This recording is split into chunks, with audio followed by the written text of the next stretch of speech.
உங்கள் யாவரையும் இந்த மே மாதத்திலே சந்திப்பதில் ரொம்ப மகிழ்ச்சி. பிரைஸ் இம்மானுவேல் அசெம்பிளி திருச்சபை சார்பிலே உங்கள் யாவரையும் வாழ்த்துகின்றேன். நம்முடைய திருச்சபையின் கருப்பொருள் என்னவென்றால், கொழுந்துவிட்டு எரியும் குடும்பங்கள். யோசுவா 24 அதிகாரம் 15வது வசனத்தின் அடிப்படையிலே நாம் இந்த தலைப்பிலே இந்த மாதம் செயல்பட போகிறோம். Families on fire. And our scripture passage will be from Joshua chapter 24 and verse 15. I want to tell you a story. உங்களுக்கு ஒரு கதை ஒன்றை சொல்லும்படி விரும்புகிறேன். நார்த்தாம்ப்டன் என்று சொல்லப்படுகிற அமெரிக்காவிலே இருந்த ஒரு பட்டணம். இந்த பட்டணத்திலே ஒரு வாலிபன், ஜானத்தன் எட்வர்ட்ஸ் என்று சொல்லப்பட்ட ஒரு வாலிபன் போதகராக பணியாற்றினான் 18வது நூற்றாண்டிலே. இவன் ஆண்டவருக்கென்று வைராக்கியம் கொண்டவனாய் இருந்தான்.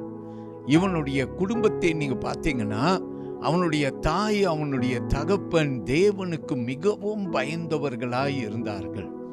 அருமையான ஜானத்தன் எட்வர்ட்ஸை கர்த்தருடைய பிள்ளையாக நடத்தினார்கள். தேவனுக்கு மகிமை உண்டாக இந்த ஜானத்தன் எட்வர்ட்ஸ் இப்போ போதகரான பின்பு அவர் ஒவ்வொரு முறையும் பிரசங்கிக்கும் போது அவர் ஆண்டவரிடத்தில் வேண்டுகிறதெல்லாம், ஆண்டவரே, நான் பிரசங்கிக்கும் போது அநேகருடைய இருதயங்களிலே ஆண்டவர் கிரியை செய்ய வேண்டும், இருதயங்கள் உடப்பட வேண்டும், கர்த்தருக்காக மாற வேண்டும் என்று இவன் அதிகமாய் ஜெபித்தவனாயிருந்தான். அதே போல பயபக்தியோடு வைராக்கியமாய் அவன் பிரசங்கித்தான்.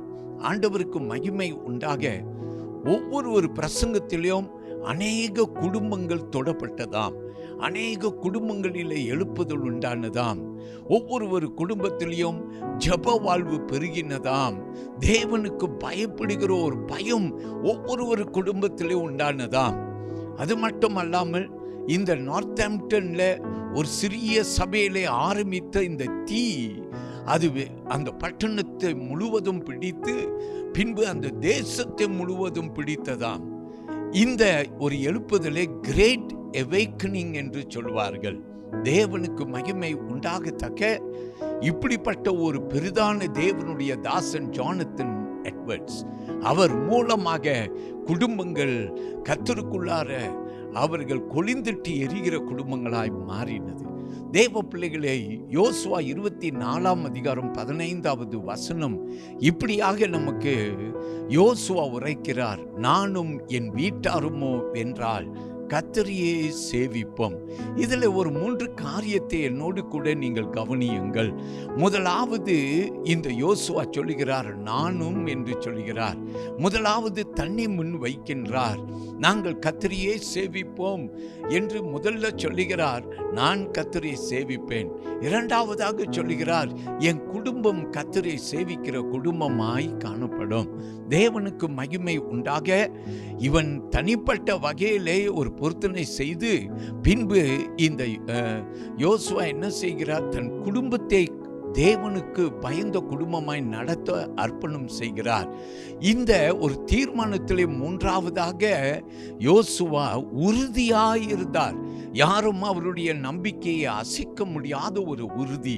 கர்த்தருடைய பிள்ளைகளை, இன்றைக்கு அப்படிப்பட்ட குடும்பங்களை பிரைஸ் இம்மானுவேல் அசெம்பிளி திருச்சபையிலே இம்மாதத்திலே கர்த்தர் அவர் எழுப்ப போகிறார். ஒவ்வொரு குடும்பத்திலே ஒரு கொழுந்திட்டு எரிகிற ஒரு அக்கினியை, தீயை பற்ற பண்ண போகிறார். புதிய ஏற்பாட்டிலே அப்போஸ்தலர் 10ஆம் அதிகாரத்திலே கொர்நேலியு என்ற இந்த மனுஷனை பேதுரு மூலமாக ஆண்டவர் சந்திக்க ஆண்டவரே இதை ஆயத்தப்படுத்தினார். பின்பு நாம் பார்க்கிறோம், கொர்நேலியும் தன்னுடைய வீட்டாரும் ரட்சிக்கப்பட்டார்கள் என்று வேதம் சொல்கிறது. கர்த்தருடைய பிள்ளையே, அவன் மட்டும் அல்ல, அவனுக்குள் பற்றின தீ அவன் குடும்பத்தை பற்றி கொண்டது. தேவன் அதே போல ஒவ்வொரு குடும்பத்திலையும் கர்த்தர் ஒரு தீயை உண்டு பண்ண போகிறார். ஒவ்வொரு குடும்பத்திலையும் ஒரு அற்புதம் நடக்க போகிறது.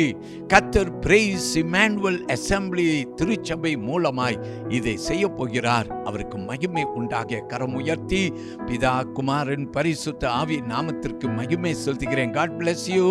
You are welcome to Praise Emmanuel Assembly Church. எங்களுடைய திருச்சபைக்கு அன்போடு உங்களை அழைக்கிறோம். Thank you.